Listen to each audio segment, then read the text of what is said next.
الحمد لله والصلاة والسلام على رسول الله وعلى آله وصحبه ومن والاه. In the name of Allah subhanahu wa ta'ala, the most compassionate, the most merciful, all the praise and thanks are due to him, and peace and blessings be upon his Prophet Muhammad sallallahu alaihi wasallam. He was guided by the will of Allah, no one can misguide him, and he was misguided, no one can guide him except Allah subhanahu wa ta'ala. مو مشكلة امسكوا. لا انا كنت موطي التاني.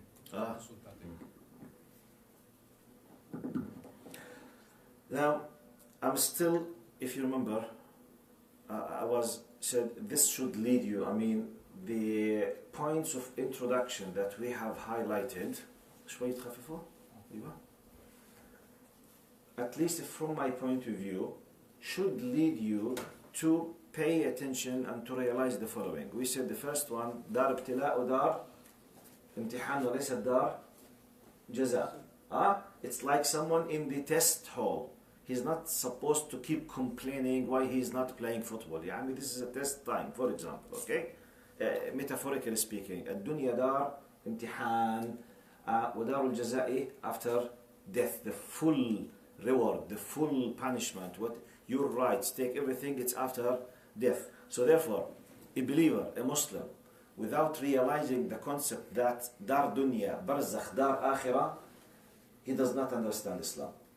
And for us, many of our things, by the way, this leads us to one of the most important facts about believing in the akhirah. And I remember myself when I was doing my high school, there was a question that at school came to us. قال الإيمان باليوم الآخر ضرورة عقلية اشرح.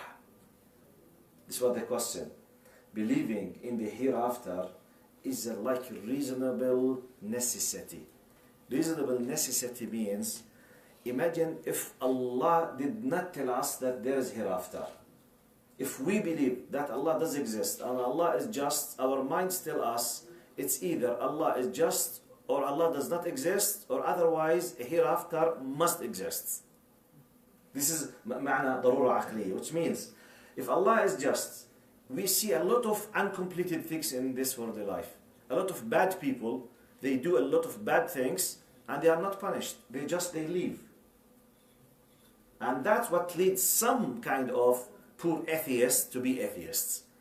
يا عمي إذا الله موجود وين يا عمي, the story is not finished yet يا عمي, إحنا الستوري تبعتنا will finish at the day of judgment in the hereafter.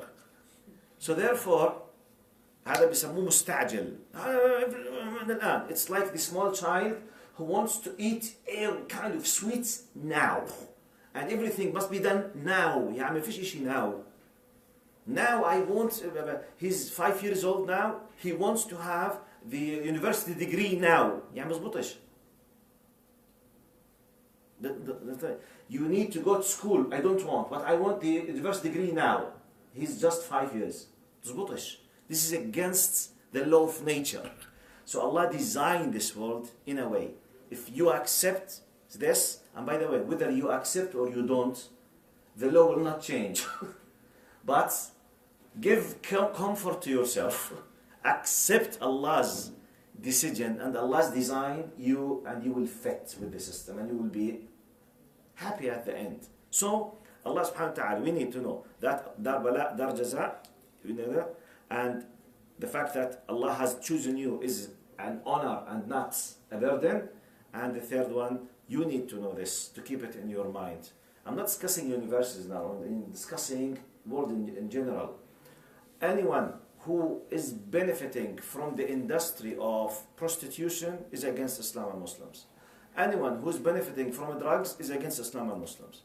Anyone who's benefiting from porno industry is against Islam and Muslims. So don't feel afraid that, wow, why are you attacking me? I'm attacking you because your system is cleansing the universe from the bad things that they are doing. So they must attack you.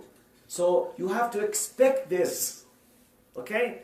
So if you realize this, this will help you how to tackle things. Plus the idea of I'm discussing the big things now. Sometimes ignorance, sometimes misled people, sometimes misapplications. Now, This example, it was the first example that I used with the session of the youth. I don't know if some of you were there, but this is one of my favorite examples. Rib'i bin Amir, I will make it in a very short way just.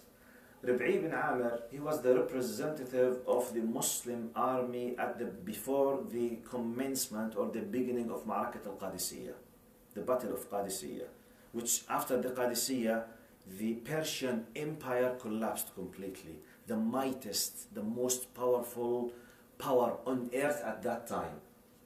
Around 260,000 soldiers from Persians against just 36,000 Muslims. So the negotiations before the start, which means if you want to take it in the manpower mathematical measurements, Persians should win definitely, but they lost.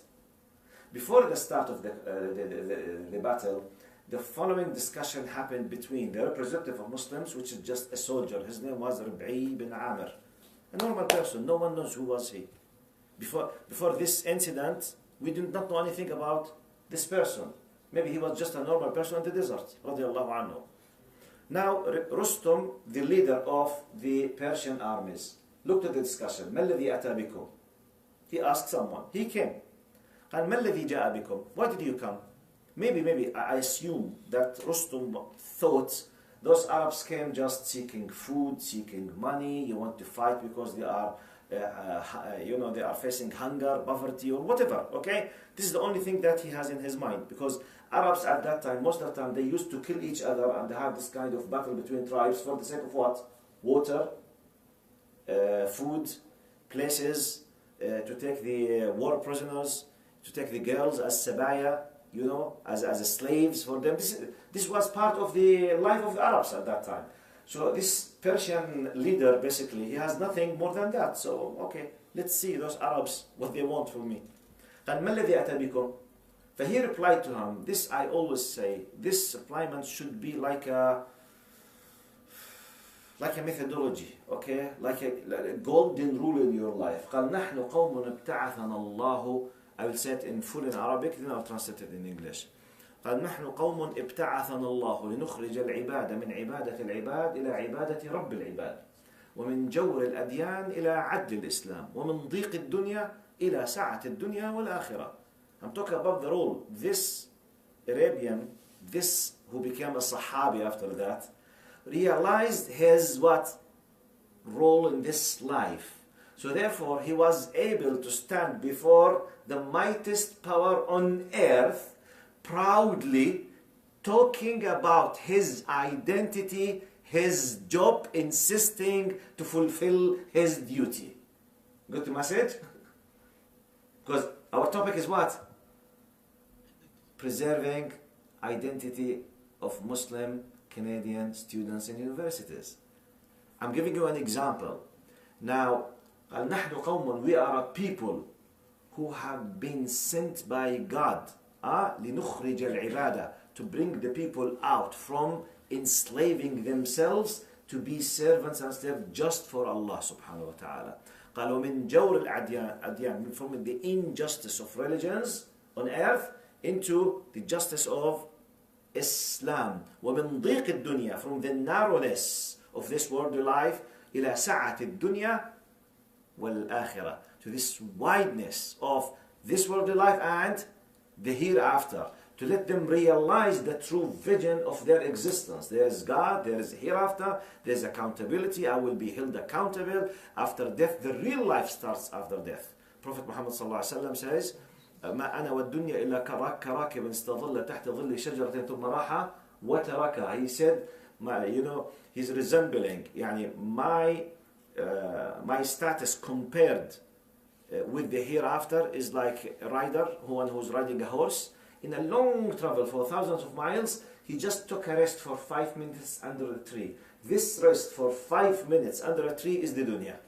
The rest of the journey for thousands of miles is the akhirah. So you have to pay attention that what will happen next is fully dependable on these 5 minutes. So therefore, you need to be aware of this. So, okay, I can't be patient. You have to be patient. It's just 5 minutes.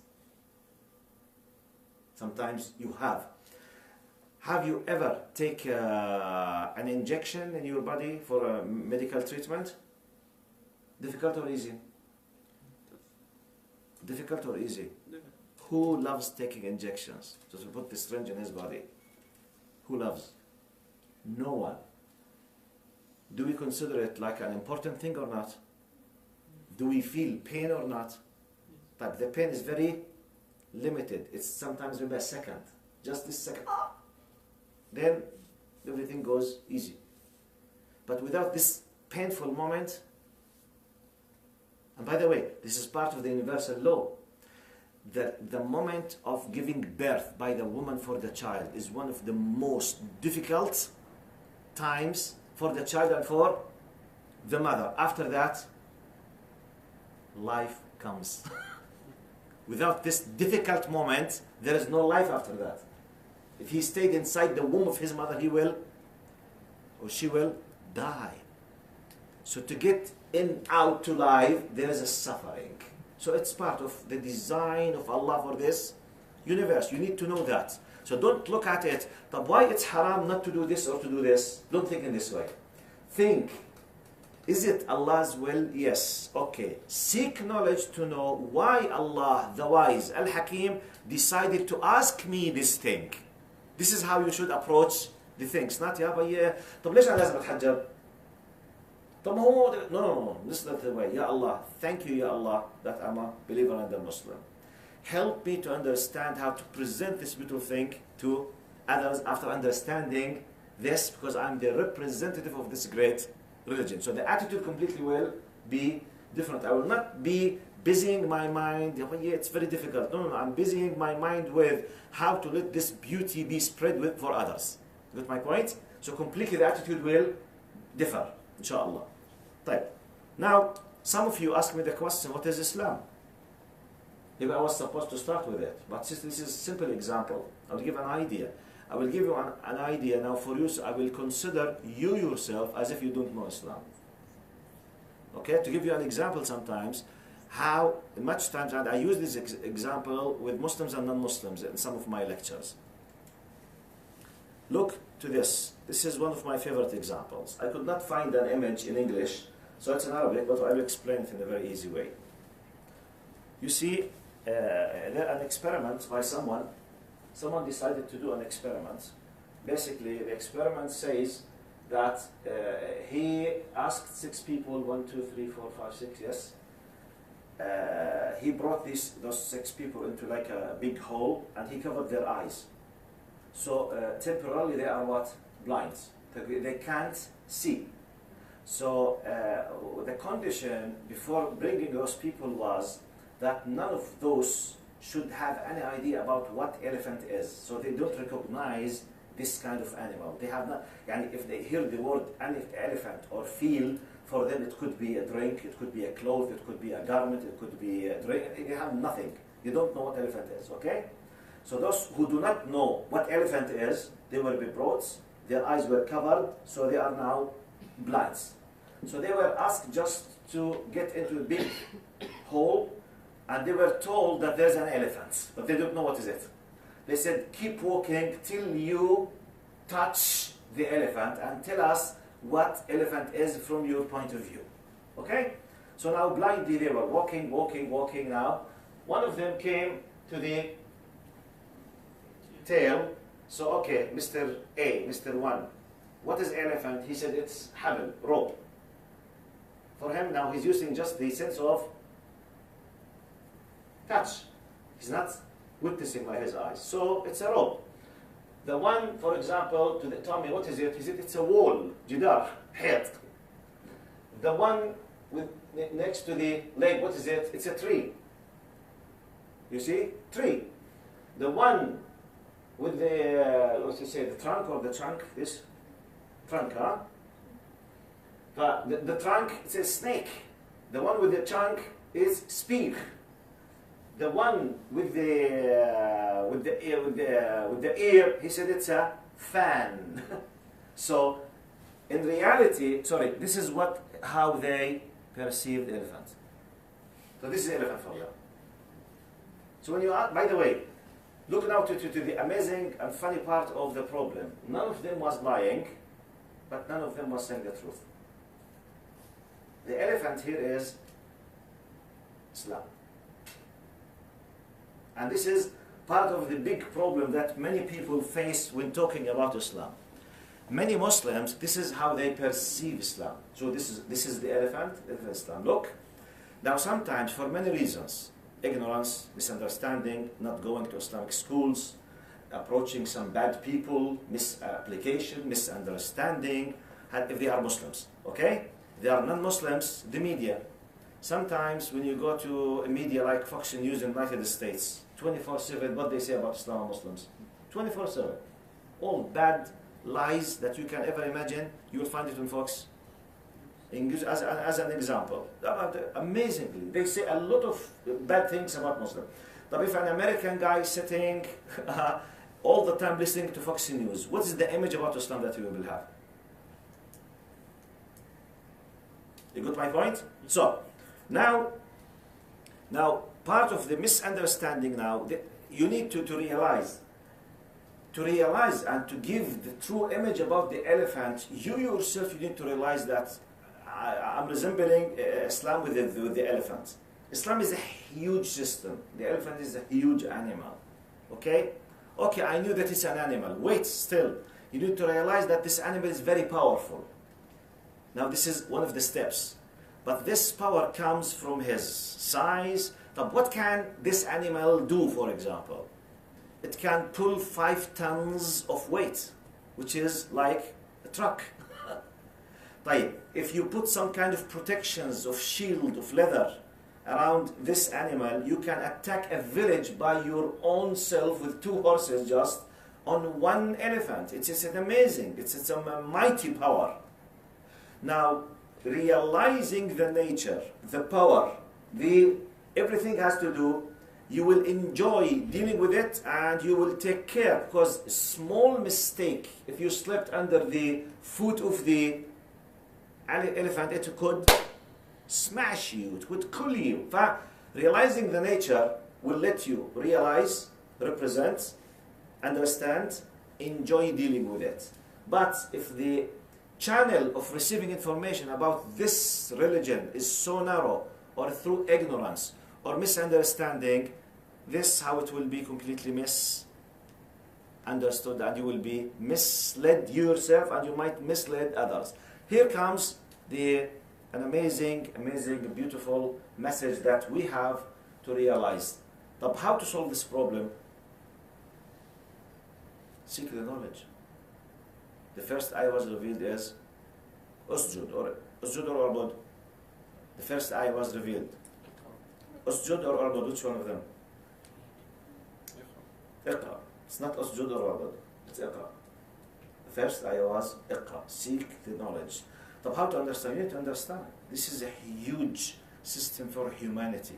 It contains economic system, financial system, ethical system, family system. It's amazing. You need to read, you need to set, you need to seek. Now, just to have a small knowledge in one field of specialization, to work just to gain simple part money of your life, you study 4 years, which is just to earn a little amount of money. I'm not talking about master's degree. I'm not discussing PhD now. At least 4 years. Now the one who will hold PhD to be a specialist in a small subject, just to take a good salary in his life, he studies an average. I myself, to finish my PhD, I studied 18 years. PhD after the school. 12 years at school, 4 years BA, 7 years and a half. MA, 6 years PhD. So I studied 12 plus 18, 30 years just to have PhD. Imagine that my PhD in something has nothing to do with Islam or religious studies. 30 years, school and postgraduate and undergraduate, just to start having a position in a university to have a good salary. Wow. Do we do this or not? But we have thousands of people do it, just to have a good salary. Then, out of a sudden, وَكَانَ رَحِمَهُ اللَّهُ, okay, Allahu Akbar, Allahu Akbar, Salatul Janaza ala al-marhum, a professor, 30 years of studying, good salary, nice car, good house, out of a sudden, Rahimahullah. Ya Allah. Does this happen or not? In many, my point is, do we pay amazing efforts for simple worldly purposes or not? Do we or not? We do. So, if you want really to understand, I'm just giving you an idea that this great Islam, it's not a peanut, it's not a piece of cake. يعني يا عمي والله I love Islam, طيب. And I would love to serve Islam, طيب. Okay. And okay, but I have no time to study about Islam. I'm sorry to tell you that there's a question mark on the claimed love. Sorry. You pay 10, 12 years just to work in one field to be an expert in that. Not necessarily to be expert, but at least to know the basics. You need to study. How many of us will push his kids or he himself to take special courses to understand ulum al-Quran, the science of the Quran? How many of us aslan will push himself to go to have just a special recitation of the Quran, qawaid al-tajweed just? And you know, etc. Now, another example, just to make time easy, to say, to tell you sometimes, because you ask many questions, instead of telling you, look, hijab and obligation, by the way, this is like an opening session, and if you like, for the future, we can arrange a monthly, every 2 months session, where I will start tackling the specific points of yours. Maybe we'll have a special session just for hijab, just discussing nothing. Special session just about having boyfriend or girlfriend. Halal, haram, yes, no, why? Because I need to put, now after laying down the foundations, it will be easy to tackle the rest. But without these foundations, it might be difficult. Now, let's see an example about someone, someone who realized this, and I put it under the title of debates on the ban of the niqab or burqa. Listen to those who solved the problem before you. By the way, before starting this debate, it happened in one of the American TV channels regarding something happened in France. Now, the burqa or the niqab, we are talking about the cover of the face, okay? In Islam, there's two opinions about this. Some scholars, they say it's fard, an obligation. Some scholars, they say it's not. I am with the group that they say it's not an obligation. But we do not reject the other one. We do not attack them. We do respect them, both. And those who believe that it is an obligation, they have no right to attack the other group, okay? But now, my point is not the niqab. My point is see how sometimes when you believe in something, how to defend it. And not to have the inferiority complex. سمعتوا المصطلح هذا؟ عقدة النقص. Don't feel that, oh okay, don't be apologetic. شو المصطلح هذا؟ دائما اعتذاري. يعني ما هو لأنه أنا بتعرفوا يعني no. You believe in this? Especially in this country. They always say, in this country, this is something very beautiful. They say Canadian, they celebrate differences. True or false? The Hindu, they are proud of their religion, their culture. Jewish, they are proud of their culture. Christian, they are proud of their culture. You, Mr. Muslim, Mrs. Muslima, Ms. Muslima, Miss Muslima, you must be proud of your culture and your religion as well. No one is attacking. You yourself don't make the problem for yourself. Okay? Don't have the inferiority complex. عقدة النقص. You are all equal. Be proud. Take a bath. You are like in a marketing way. Everyone is talking about he's proud of his identity. So this is an example how when someone believes in something, he should be very powerful in defending his faith. Okay? Is it clear? So the point is not defending the niqab now. It's the attitude how to defend something I believe in. So. Pairing.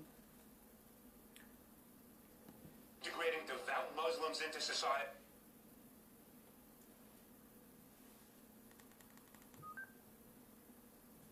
Are not unique. Just 1 second to make sure in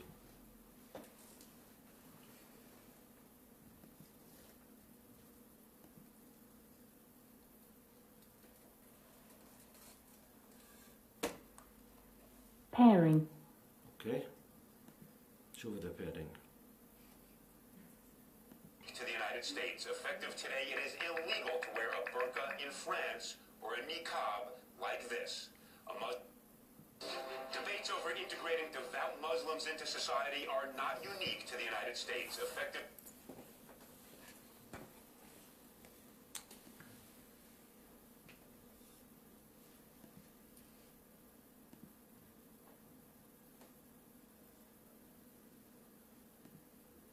Today, it is illegal to wear a burqa in France or a niqab like this, a Muslim veil that reveals only the eyes. The new law drew protest and confusion on the streets of Paris. Debates over integrating devout Muslims into society are not unique to the United States. Effective today, it is illegal to wear a burqa in France or a niqab like this, a Muslim veil that reveals only the eyes. The new law drew protest and confusion on the streets of Paris. Two women stepping out in their niqabs and drawing a crowd were arrested for staging an unauthorized protest. The French government has called the veils, and I quote, a new form of enslavement, end quote, not acceptable on its soil. Many Muslims are enraged, but not all. I'm joined by Hiba Ahmed, a writer for the blog Muslim Matters, who's against the ban. She's in Albuquerque. And Mona El-Tahawi, a columnist on Arab and Muslim issues, who wants to see the ban extended everywhere. She's joining me from Washington. Welcome to you both. Let me begin, if I might, by quoting President Sarkozy of France in his justification for the law. It's kind of a remarkable statement. He says, and I quote, this is the President of France, "The burqa is not a religious symbol. It's a sign of enslavement, of debaseness. I want to say this solemnly. The burqa will not be welcome on the territory of the French Republic. We cannot accept in our country women imprisoned behind a mask, deprived of all social life, of their identity." So, Mona, let me start with you. You want to extend this ban across the world. Do you agree with President Sarkozy that merely because somebody wants to dress like this, they choose to dress like this, they shouldn't be permitted to do so? You know, Elliot, I detest Nicolas Sarkozy. I consider him right-wing and racist, but I also detest the niqab and I detest the face veil. And I say this as a Muslim woman. I think it represents an ideology that does not believe in Muslim women's rights to do anything but choose to cover her face. And I find that I believe that the niqab dangerously equates piety with the disappearance of women. And so I support banning it everywhere because it's not in the Quran. It's not an obligation for a Muslim woman to cover her face. And my talk with you now, with you seeing my face, is going to be very different than if I was sitting here with my face covered. I believe the human face is central to communication. Okay, Mona, the only thing I would observe, and I want to give Hiba a chance to jump in, of course, but I heard you use the singular personal pronoun I many times, that I have no doubt you believe that, but why should your beliefs ban other people from wearing what they want to wear? That's what I don't get. Hiba, explain to me why you think the ban is a bad idea. I think that it's a bad idea because I think it's yet another example of men telling women how to dress, how to live their life. It's another way to try to control women, and to take it to a government level and to try to legislate the way that a woman dresses is not just wrong and against human rights, but it really violates the whole basis that the democracy and democratic countries are based on. This is a free choice. This is something that I choose to wear. I disagree that it's some right-wing ideology. It is something that is permitted in Islam. I have a master's degree in mechanical engineering, and I am free to do whatever I want, and this is a choice that I want to make. And just because somebody doesn't accept my interpretation of Islam or personally like it, doesn't mean that we can use laws to violate people's freedom of expression and freedom of religion. But let me just ask you this. When you go to the airport, you understand there are going to be obligations. They're going to have to check you for security like they check all the rest. When you get a driver's license, do they take a picture with or without your veil on? Absolutely. I want everyone to know that as a Muslim woman, as a Muslim in America, I am just as concerned about safety and security as everybody else, and I have no problem whatsoever accommodating any security issues that come about when I enter a bank, when I go to the airport, when I go to the DMV. I show my face, and actually in Islam, we are required to show our identity when we're in a court system giving testimony. This is absolutely something that is essential for the security and identification of people, but that doesn't mean that I should be banned completely from what I choose to do. Okay, Mona, let me jump in here. There are lots of types of dress that I look at and I don't like them. I think they're degrading. I think they're oppressive. Lots of things I see teenagers wearing that, I'm now viewed as old-fashioned by a lot of, my kids perhaps. I don't go around saying we should pass a law banning it. Isn't that fundamentally violative of the First Amendment? What possible reason can there be legally to say to somebody, you can't dress the way you want to dress? Actually, Elliot, the government does tell people how they can and can't dress all the time. You cannot walk outside naked. There are many states here in the US where 3 or more people cannot be together in public with wearing a face mask. So the government actually does legislate over our wardrobe, but everybody conveniently forgets that. I would like to ask Heba, once I'm done talking, if she works, because we've been on media shows together where we've been on opposite ends of this argument. And I know from what she said before that once she started covering her face, she stopped working. So my argument is, and this is not just about I understand what the point that you were making earlier, Elliot. Feminist groups, many women's rights groups have made the point that what the niqab does in a society, especially for Muslim women, is that it creates a spectrum where that is the pinnacle of piety and that is the good Muslim woman. And so, of course, it affects me. In France, where this ban is going in effect, Muslim women's rights groups there support it because they find that Muslim women who live in the French housing projects have been put under tremendous pressure by the Muslim right wing to give into the niqab. And when they speak out, they are told, it's basically, they become these political pawns. Yeah, that's why I said I oppose Sarkozy, but I oppose this on women, because what choice do women have besides covering their face? This ideology doesn't recognize Muslim women's rights. Mona, I just have to push you on one thing here. There are certain prohibitions on the way people dress, or you mentioned nudity, that don't dress, that are in fact imposed upon us by law, but none of them that I'm aware of relates to a specific religion and says if you are a devout member of a religion, you cannot dress in a way that you are obligated to practice your religion, your choice of faith.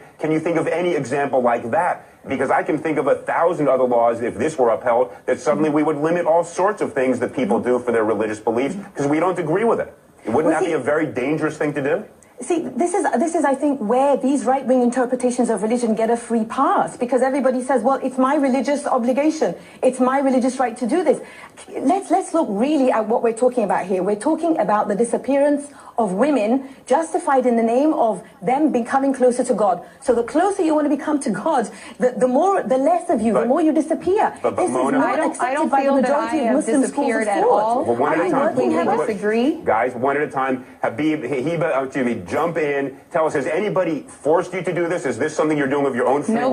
Nobody has forced me to do this, and I really have to disagree with the statistics that Mona is trying to put forth, because studies have shown that there are only 2,000 women in France that wear the niqab. The majority of them are converts who converted to Islam and are voluntarily choosing to do it. This is my choice. Nobody can force me to take it off. I would not take it off even if you paid me to do it. And the fact of the matter is that I have never met a single Muslim woman in all of my travels around the world that is being forced to wear it. I understand Mona does not like it and does not want to wear it personally, but she keeps talking about her own feelings about it, and she wants to use the law to support it. If she wants a diversity in Islamic belief, then she has to accept my version just like she wants me to accept hers. Mona, let me ask you this question. Do you have any evidence to support your statement that women are forced to wear this? And let me ask you this. If women are being forced to do something they don't want to do, there is recourse other than banning this entire mode of dress that is chosen, as we just heard from Hiba, by people who do choose to wear it of their own free will. Well, I lived in Saudi Arabia. Heba says that she's traveled the world and she's never met a woman who's been forced to wear it. I lived in Saudi Arabia where millions of women are forced to cover their face. But now that the argument will be, well, that's in Saudi Arabia, not in France. What choice does a woman have when she's told she will burn in hell if she doesn't cover every inch of her body? What kind of a choice is that? So, of course, these women who convert to this ideology... I've never heard anybody say that. The women who convert to this ideology, who are then told that this is how to be a good Muslim woman, to be close to God, to avoid hellfire, is there really a choice in that? And I believe when you have a law like this... I told you, I detest Sarkozy. I consider him racist. But I will not sacrifice Muslim women's rights in order to uphold the Muslim right wing, which I believe is misogynist. With a law like that, a woman can tell her husband or any male relative who is forcing her to dress like this, the law says I don't have to dress like this. Mona, let's not deal with Saudi Arabia. Different customs, different laws. We have a First Amendment. No, I was talking about France. I was talking about France. Wait, hold on one second. In the United States, we have a First Amendment that gives people the right to practice religion as they wish. Do you not think that a law that in the United States that would ban this form of dress would violate the First Amendment permission to practice religion as each individual sees fit? Well, this comes back to religion again. Everything is allowed just because someone says it's their religious belief. You know what I think? No. Mona, you're going to jump in. Hold 1 second. It's banned or permitted until there is some compelling state interest on the other side, but it's got to be an overwhelming interest. What is the overwhelming interest that would justify us in banning a type of dress that people choose as a result of their religion? Well, all the reasons I just gave you, but I will repeat. I believe that this is genuinely harmful to Muslim women because it creates this pinnacle of piety in which a Muslim woman is told, this is the closest you can get to God, and she's disappeared. I'm no longer here. You don't even know who I am. The face is central to communication. And not just that, it objectifies women. The pinnacle of objectification. Look, I agree with much of what you're saying, but not as a matter of law. Hiba, you know, you get the last word. You haven't gotten a fair time on this one. Give it best 15 seconds you've got. Thank you. Basically, I want people to know that when I choose to cover this way, it's because I am fighting against a systematic oppression against women in which women's bodies are being sexualized and objectified. This is a different perspective and a different form of empowerment in which I think when I'm in public, my sexuality is in my control and people have to deal with my brain and who I really am and not judge me by my body. And if we want to really talk about the oppressive situation of women, let's talk about all of the eating disorders, all of the plastic surgery, all of the unhealthy diets that are being done, all in the name of having the perfect body. To me, this is liberating and this is empowering. Mona keeps saying, I believe, I believe, I believe. Well, we don't make laws based on what Mona believes or what anybody believes. All right, guys. It's based on whether or not... This is clearly not an issue we're going to resolve in the next 10 seconds. We don't... You see, it's an amazing debate. Many lessons from this, by the way. Okay, my point is not the niqab, I repeat. My point that, look, the beginning, subhanallah, it's by the will of Allah. By the will of Allah, the presenter is very fair, if you noticed, okay? It was said, First Amendment, we claim that we are democratic. We claim that the First Amendment contains what? Freedom of speech, freedom of religion. So how come you claim this? Because if you are true in what's saying, you have to ban all other religion from their specific, clothes that they wear. Now, for example, Christians, the Christian nuns, they wear nearly 80 or 90% of something similar to the hijab that we do respect. And we love this to happen. Now, if you want to prevent this, this should be applicable in other religions. Jews, the Orthodox Jews, do you know that they wear the niqab? Do you know this? Orthodox Jews, their women, they cover their faces. Do you know this? Huge number of Orthodox Jews, exactly they wear the niqab. So this tells you, now, okay, regardless why they are doing there in France, this kind of Islamophobia, or the point, look how confident she was in defending, okay? I don't care with you, I, this is my choice. I'm a holder of master's degree in chemical engineering or whatever she said. And just 2,000 out of 7 million of France they wear it. You are making big trouble, which means there's a question mark on your intention. You have something, hidden agenda to attack. My point, this is a good example to see someone who has done it before you. My point is not the niqab. This could be applicable on hijab. This could be applicable on prayer. This could be applicable on your beard. Why you are growing your beard, for example. Why you are praying. Why you are not drinking. Why you are not having, drugs. Why you don't have girlfriend. Why you do not sleep with your... Why? When you speak, be proud of. When you know it, if you know it. This is just an example. And now, I remember incident كان امتى لازم نخلص الوقت انا مش منتبه مش حاسس بالوقت يعني 9 طب خليني بس 5-7 minutes just to finish 2 small points then I'll open for discussion اللهم صل على سيدنا محمد. As you can see, this is something I hear directly when I was doing my PhD in the UK about 20 years ago. 20 years ago there was nothing such as social media, no YouTube, no Facebook, no Google, nothing at all. So in the UK I heard about one of the sisters that she was a very, very famous lawyer or solicitor. and she's a white British, very famous, well known on TV, very rich and very powerful.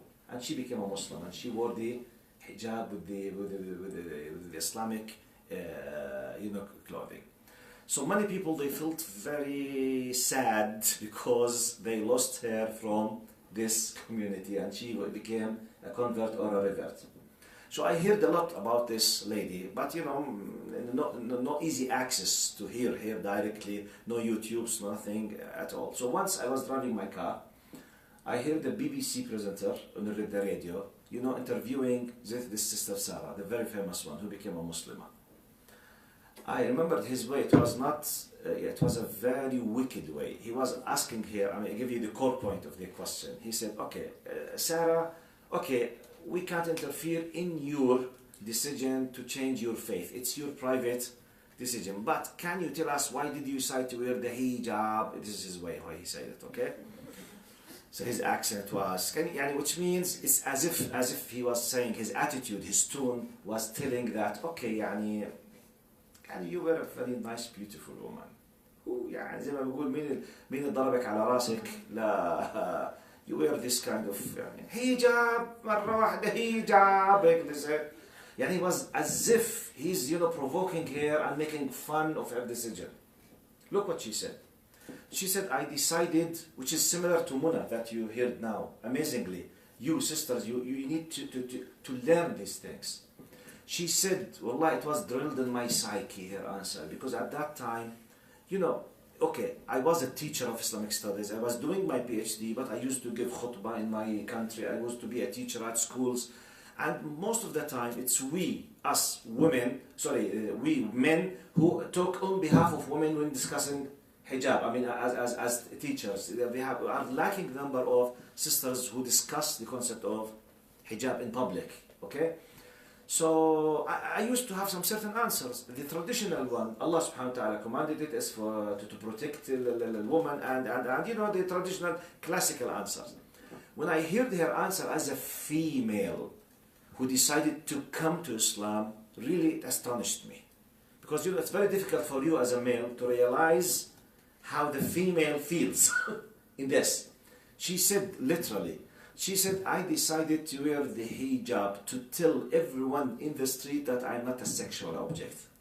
I want everyone in the street to know when he deals with me, I want him to deal with me according to my humanity, my personality, my character, not according to my body. That's it. It's an amazing message. When you deal with me not according to how beautiful my body is. Does this happen in the streets or not? Many of them, they lie. They close their eyes. Human rights. Go just see the sexual harassment on worldwide level in different countries because of, not taking care of such further. But they close their eyes. They attack just Islam and Muslim and the hijab. They do not talk about this kind of disasters that happened from the other side. But it's good. I'm giving just examples, okay, how to deal with such issue.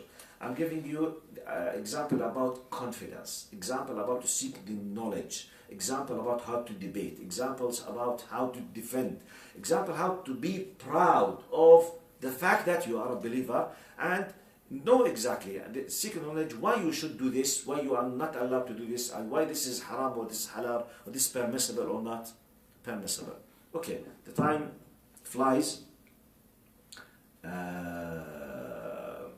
As now I finish in 2 minutes. If you notice, this is kind of introduction. If you wish, after this introduction, these are, as I told you, this is what I received from you. How to remain committed to hijab from social media and society. How to deal with Islamophobic comments and racism. I think good topic for the lecture could be how Muslim university students deal with discrimination on the campus, especially after issues involving Muslims come on TV, etc. Now, preserving your deen for future generation, guidelines on how to prepare your children for difficulties, etc. Understanding science in Islam, dealing with different parents, difficult parents, the misconception about Quran does not equal Hadith and how to differentiate and sort priorities. prayer and how to improve it, the true meaning of Islam, hijab. This is the questions. Why it's haram to have a girlfriend, mixing between boys and girls. Now, this is examples. We can classify them, let's say, for example, maybe to 5 main topics or 6 main topics. We can arrange a monthly meeting. John, we built. I wanted just to make like introduction, just to break the ice between you and me. If, inshallah, you are interested, okay, we can keep having this kind of meeting for a specific. We agree on one topic. Okay, today is just a general introduction. One topic that we make like a voting, for example. What is the most important thing? You do through it, Brother Muhammad Abdul Rahman. What is the priorities? You do vote, for example. 10, 90%, 80% would like to start, let's say, with the problem of racism, for example. No. The problem of the hijab. No, the problem of, and by the way, at least 20% of the comments, it was about friendship, boyfriend, girlfriend, why it's haram to have a girlfriend, for example. From the comments, most of you ask this. We can start with this next time. Special session just to clarify the idea. Is it haram to have a girlfriend or a boyfriend? By the way, is it haram?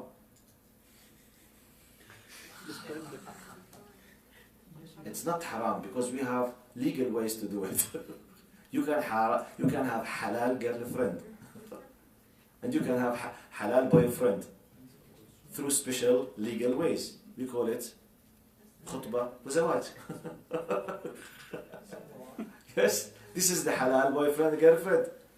Engagement, marriage, the contract of nikah.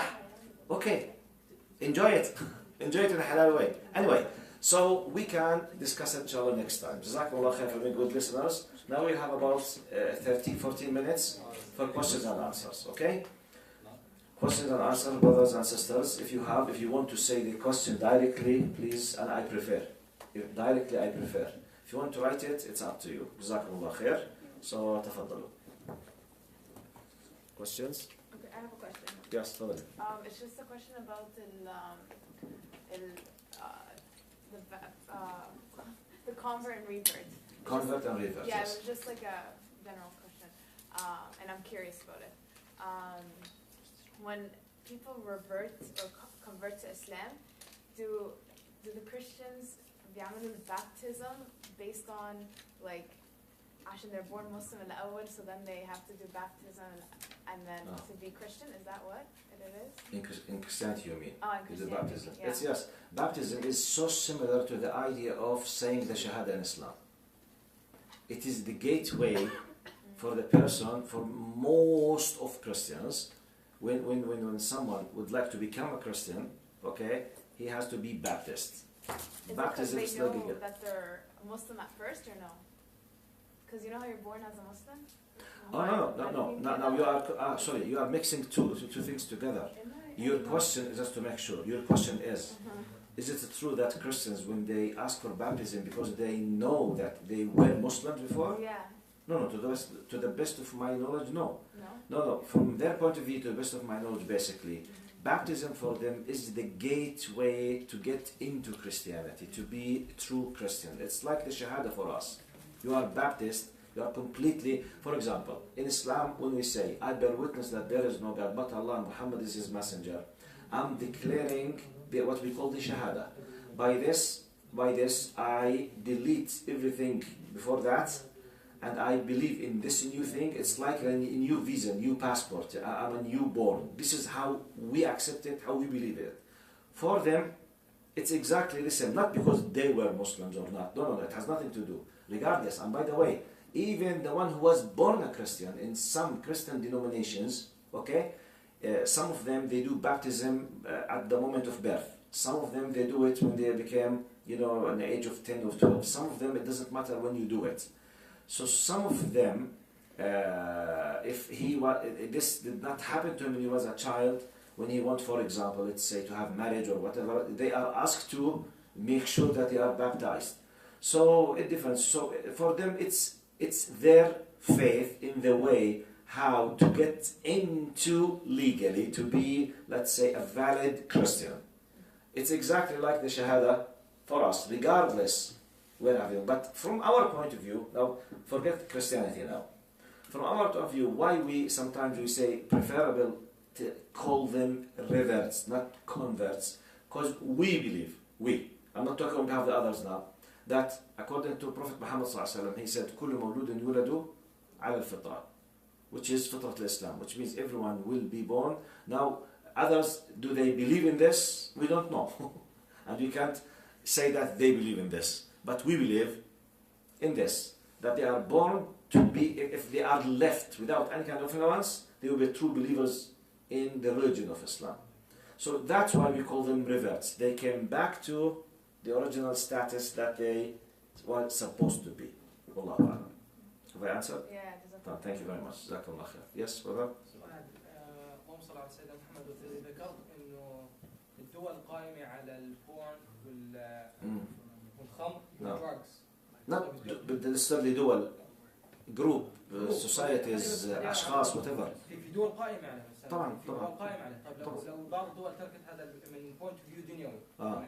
مو من بوينت اوف فيو إسلامي. طب لو بعض الدول تركت هذول 3 مجالات ممكن تسقط. تسقط في الأرض لحظتها في المجال الاقتصادي مثلا.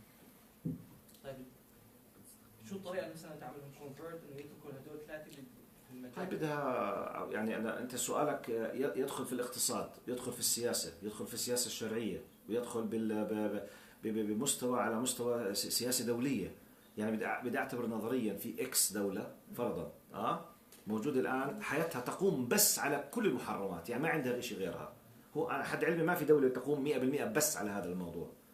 لكن بدي أفترض إنه في حلول تدريجية، ما فيش كبسة زر تبلع. إذا الصحابة رضي الله عنهم على وقتهم النبي صلى الله عليه وسلم وربنا سبحانه وتعالى حرم الخمر عليهم على درجات. طب كان في لوسز؟ did they lose؟ طبعا كان في. ما هو أنا ينتي كومبرومايز. يسألونك عن الخمر والميسر قل فيهما إثم كبير ومنافع. الله لم ينفي وجود المنفعة، لكن إحنا نطلع على الضرر الأكبر والمصلحة الأكبر. طبعا اللي بيبيع وبيشتري خمر بينتفع طبعا. معي أنت؟ عفوا اللي فاتح بعيد عنكم بيت دعارة بينتفع، بيجيب فلوس، واللي بيشتغلوا بيجيبوا فلوس.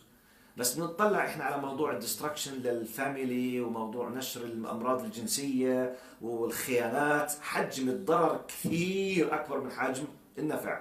اللي بيبيع المخدرات بينتفع، اللي بيتاجر فيها بينتفع، اللي بياخذ بينتفع. طبعا في نفع بس حجم الضرر اكبر بكثير جدا. لذلك الاحكام الشرعيه تقوم على موضوع غلبة الضرر. لذلك ربنا بكل روعة ذكر قال يسألونك عن قل فيهما إثم كبير ومنافع وإثمهما أكبر من نفعهما. فبالتالي في بس لكن البوينت هي التدرج. كان مش التدرج نزل الخمر أول شيء لا تقربوا الصلاة وأنتم سكارى، صح؟ تدرج شوي حتى وصل فاجتنبوه. والاجتناب بمعنى حرمة شربه وبيعه وشراءه وحمله وترويده كامل كامل كامل، يعني أصناف عديدة جدا كلها صار حرام. This happened gradually. وممكن نستفيد كمان من حديث النبي صلى الله عليه وسلم اللي قال لعائشة، قال لعائشة لولا أن قومك حديث عهد بجاهلية لهدمت الكعبة وبنيتها على قواعد إبراهيم عليه السلام. حجر إسماعيل مش إحنا بنطوف حوله صح؟ هذا جزء من الكعبة. فعمليا الكعبة شكلها الحقيقي مستطيل مش مربع. هيك صاير بدليل نحن بنطوف حول حجر إسماعيل. قال لولا أن قومك حديث عهد، يعني بمعنى أخذ بعين الاعتبار موضوع الظرف والحالة اللي عم تتفضل فيه. طبعا شيء ضخم جدا وهذا مش أنا بفتي فيه، هذا بدها تيجي يعني علماء ولجان على مستوى دول مشان يساعدوا هاي الدولة. إذا اعتبرنا أنه في دولة هيك وقررت كلها تسلم. بس السؤال هو كثير نظري. لا بس يعني مثلا كندا من أحد الدول خلال عم تحكي خلال أسبوعين من وقت العمل ليجلايز المروانة 170 مليون دولار مش دخل بروفيت. 170 مليون دولار خلال أسبوعين. إذا نووا يسلموا بنلاقي لهم حلات خاف. Don't worry about this. بس يعني إحنا بهمنا الآن as individuals. لو واحد عمله بالحرام وصار بده يلتزم، حكينا من البدايات في you have to face to consequences. في إلك وعليك. غلط صح bad good ما في يعني مستحيل. يعني we have to know you can't have full دنيا full آخرة together. It's impossible. Either or. اللي بده full دنيا without any restrictions he has lost the آخرة. If you want the akhirah, you will enjoy part of the dunya and you will lose a lot of things in the dunya. If you realize this, I will lose, طبعا. I will lose something. Definitely I will lose. That's why I need to realize what is my role in this worldly life. Is it to be the richest and the best health all the time, regardless? لا. It's to obey Allah's commandments. But I love to drink alcohol. Allah says haram. Allah's commandments should have the priority upon mine, or otherwise, as if I'm telling Allah, وَالْعِيَاذُ بِاللَّهِ, look, Ya Allah, I don't care with what you decide. I will do it in my way. It's as if in theory, I'm putting myself as a equal to Allah, practically. So I know that I love, but He tells you don't do it. So I need to obey the law. And let me tell you something. Forget the religion now. Forget Islam. Is it true that we do a lot of things because it is an obligation by law, even though maybe we are not convinced in it and we don't like it? Right. Do we do it or not? Sometimes you go like, be careful. By law, you are not allowed. Otherwise, may Allah be with you. Be careful. By law. But I'm not convinced. Who cares if you are convinced? By law, don't do it. How many times we do this in our lives? How many times? By law you must. By law you are not allowed. And okay, I'm still new to this culture. But I learned from the people around me. By law, you have to clean the snow from the front of your house. Or otherwise, if anyone faces, he was a slippery area or something, he could sue you in the court. True? طيب. I don't care. I don't care. You will face a disaster. If any problem happened in front of you, but I don't like to remove the snow, face the consequences. But I'm not convinced. Who cares? By law, you have to do it. صح? This is simple out of hundreds that you apply it on daily basis. Financial law. You are not allowed to do X, Y, Z. You have to sign. You have to put in the passport, security gates, when you travel, the airports, by law, by law, by law, by law, by law. Ya Allah, thousands of laws around in our life. We do respect them because it is the law. Who put the law? Some people. But maybe I don't agree with this law. Still, you will be punished if you do not abide. Okay, you will be punished. So we accept it. So it's good to think in this way. Wallahu alam. Another question? Yeah? Brothers? For the sister? Okay. Okay. What are ways that we can... By the way, this is the final question, okay? Inshallah. Wait, there's a question over there. Do you want to go? Yeah, what I got from your lecture is that the most important thing is identity. Yeah. Yeah, that's the focus of your lecture, to know your identity. Yes, actually the title of the lecture is Preserving the Identity for the Muslim Canadian Students in their Universities. This is the title of the lecture. So I was trying to talk about how to preserve. So I moved to square number one, which is like a precondition to say, before discussing the how, we need to know the why. Why should I? Which is my role in this worldly life. If I believe I have to abide to, I have to prepare myself. I need to know the vision should be clear. I'm a representative of this great God on this earth, fulfill the good. This is a test. This is not a final thing. Still, I believe in the akhirah and then when I start to tackle what should be done and why it's haram and halal, it will be easy. So I laid the foundation how to deal with their questions. Because they are university students.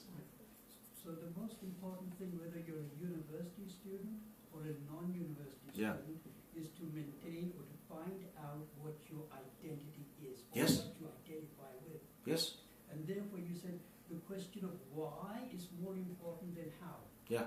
And therefore, would you say that Surah Fatiha actually pins us to or guides us to our identity because it talks about why and then how? Yes, that's true. Alhamdulillah Rabbil Alameen. All praise and thanks are due to Allah subhanahu wa ta'ala. Ar-Rahman Ar-Rahim, Maliki Yawmiddin, Iyaka na'budu.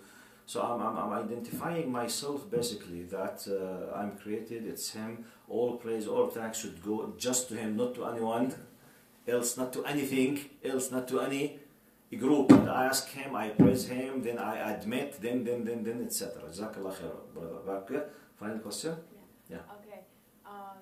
Since a lot of we understand في حياة حرام and halal, we understand that, but a lot of us, we face a lot of shahawat. Yes. What are some ways that can help us or to face those shahawat? Good.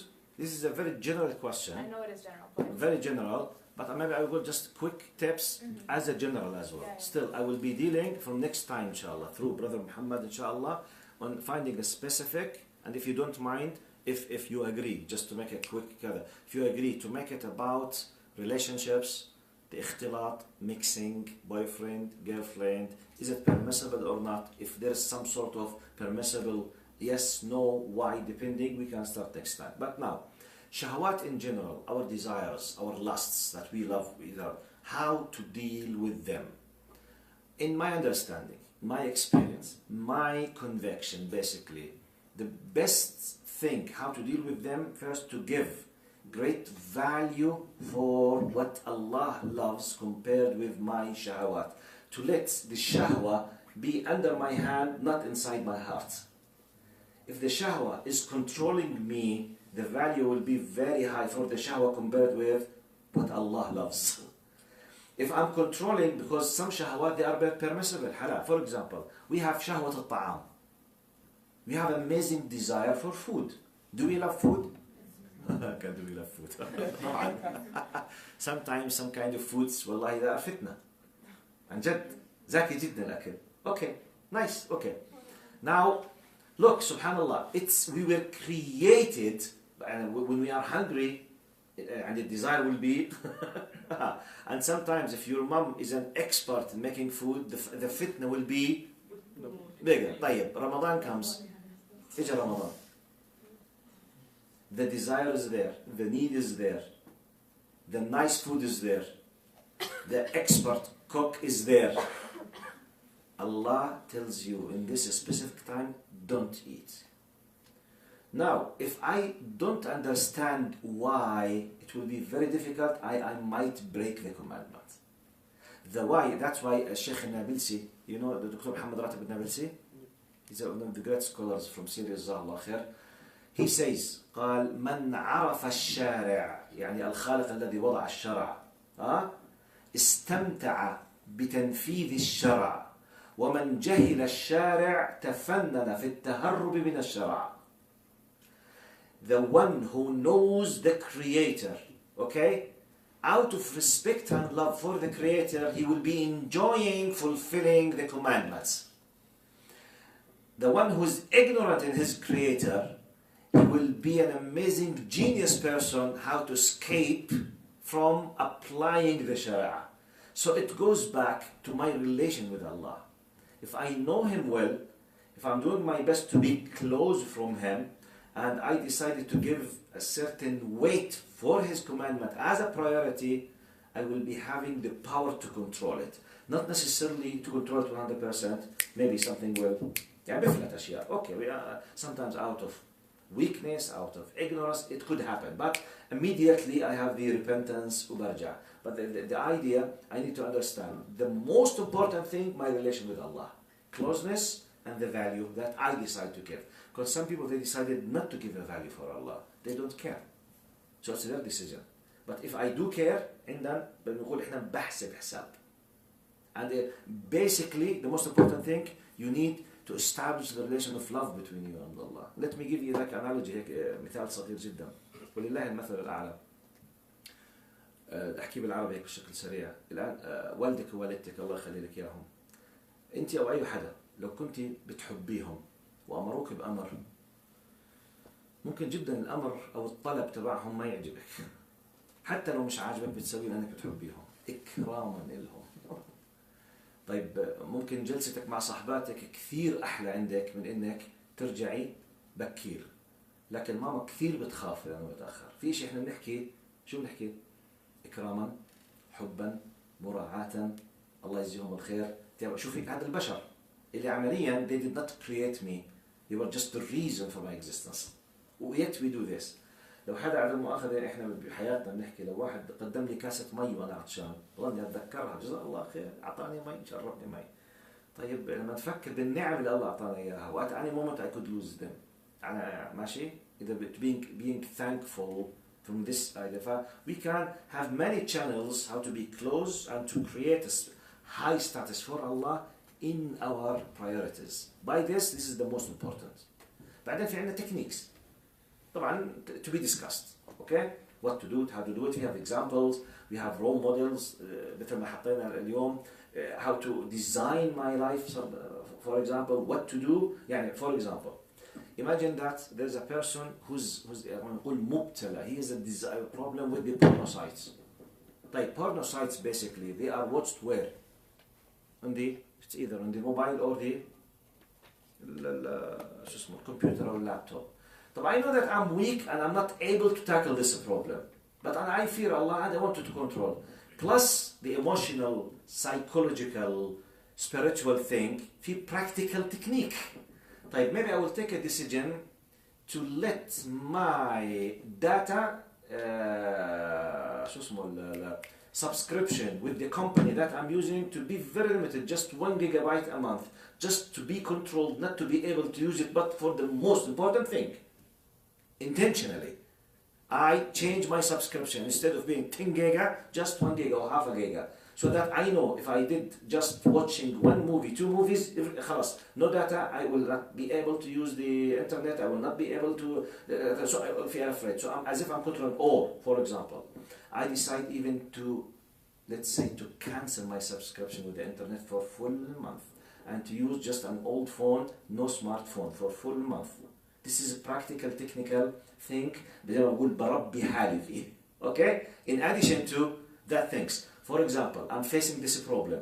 I discovered most of the times that I fell into this disaster and I watch these bad things because of my friends. But those friends, I'm supposed to take a decision not to sit with them. يعني بس دايما فرص طيب ما انتوا هتضلك you are facing the problem. ما هو في practical solution. Take it. Don't sit with them.